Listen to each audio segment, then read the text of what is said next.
அஸ்ஸலாமு அலைக்கும். என் பேர் சாகுல் அமீத், ஹாஜி சாகுல் அமீத். என்னோடய வயசு 70 வயசு ஆகுது. ஒரு 10 வயசுலேருந்து நான் இங்கே பள்ளிக்கு வந்துக்கிட்டு இருக்கேன். நாங்கள் பிறந்த இடம் இந்த இடம் தான், தஞ்சம்பாறை தான் பிறந்து வளர்ந்தது.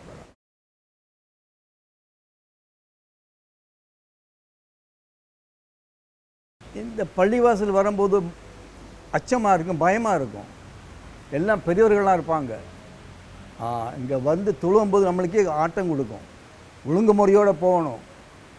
ஒழுங்கு செய்கிறது இந்த மாதிரி பைப்பில் ஒழுகு எடுக்கிறது கிடையாது. குளம் இருக்கும், அதில் தான் ஒழுவு எடுக்கணும். முகத்தெல்லாம் களி அங்கே தான், எல்லாருமே அங்கே தான் ஒழுவு எடுக்கணும். தொப்பி போட்டு தான் உள்ளே நுழைய முடியல, சத்தம் போட்டுருவாங்க. அந்த காலத்துடைய கூட்டம், பெரும்பாதியான கூட்டங்கள் இந்த பள்ளிவாசலுக்கு வரும். எல்லா தொழிலும் கூட்டம் நிறைஞ்சி இருக்கும். வெள்ளிக்கிழமை தொழுகு பேக்காக இருக்கும்.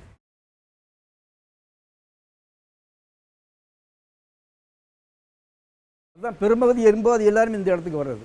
நம்ம ஜெனரேஷன் எல்லாருமே இங்கே வந்து பார்க்குறது. அங்கே நம்ம சந்திச்சு விடுவோம், ஒன்று கூட பரிமாற்றம், அன்பை வெளிப்படுத்தி விடுவோம். அது ஒரு பெரிய ஒரு ஹாப்பிலாம்.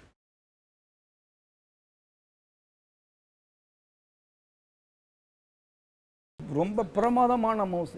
எங்களுடைய மாமா இந்த இமாமுக்கு, அந்த பள்ளிவாசல் இமாமா இருந்தாங்க. அவங்களுடைய குத்துபா கேட்டாக்கா அப்படியே ஆடும், அந்த பள்ளிவாசலே ஆடும். பெருமைக்கு சொல்லலை, நம்ம கேட்டது கம்புதேசம் சொல்கிறேன். அவங்க அண்ணெல்லாம் குத்துபா வச்சாங்கன்னா அப்படி ஷேக் பண்ணும், அப்படி இந்த இதெல்லாம் அப்படி எஞ்சி நிற்கும். அவ்வளோ வேகமாக இருக்கும் அவங்க பேசும்பொழுது குத்துபாலாம்.